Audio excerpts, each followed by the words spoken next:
వినాయకుడి పూజలో పొరపాటున కూడా ఈ ఆకులను వాడకూడదని మీకు తెలుసా?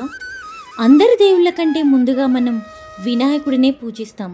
ఇలా పూజించే సమయంలో వినాయకుడికి ఇష్టమైన ఉండ్రాళ్ళు, కుడుములు, ఇతర నైవేద్యాలను సమర్పిస్తాం. అయితే గణేశుడికి కొన్ని వస్తువులను పొరపాటున కూడా సమర్పించరాదు. ఇలా చేయడం వల్ల మీరు గణపతి ఆగ్రహానికి గురవుతారు. ఈ సందర్భంగా బొజ్జ గణపయ్యకి వినాయక చవితి రోజున సమర్పించకూడని వస్తువు ఏంటో ఇప్పుడు తెలుసుకుందాం. దీని వెనుక ఒక విశేషమైన పురాణ కథ ఉంది. ఒకరోజు వినాయకుడు పవిత్ర గంగానది తీరంలో తపస్సు చేస్తున్నాడు.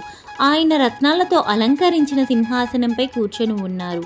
అప్పట్లో ధర్మపుత్రి తులసి తీర్థయాత్ర చేస్తూ ఆ గంగానది తీరానికి వచ్చింది. అక్కడే తపస్సులో మునిగిపోయిన వినాయకుడిని చూసి ఆయన యొక్క ఆ అందమైన దివ్య రూపాన్ని చూసిన తులసీదేవి ఆకర్షితురాలైంది.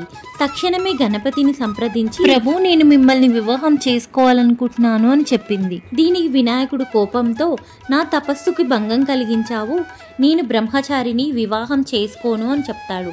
ఆ సమాధానం విన్న తులసీదేవి ఆగ్రహంతో, నీకు 2 పెళ్లిళ్ళు జరుగుతాయి అని శపించింది.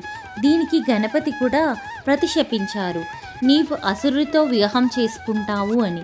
ఆ తర్వాత మొక్క రూపంలోకి మారుతావు, కానీ నా పూజలో నీ ఆకులు ఎప్పటికీ స్వీకరించబడవు అని. తర్వాత తులసీదేవి తాను చేసిన తప్పును గ్రహించి గణపతిని క్షమాపణ కోరింది.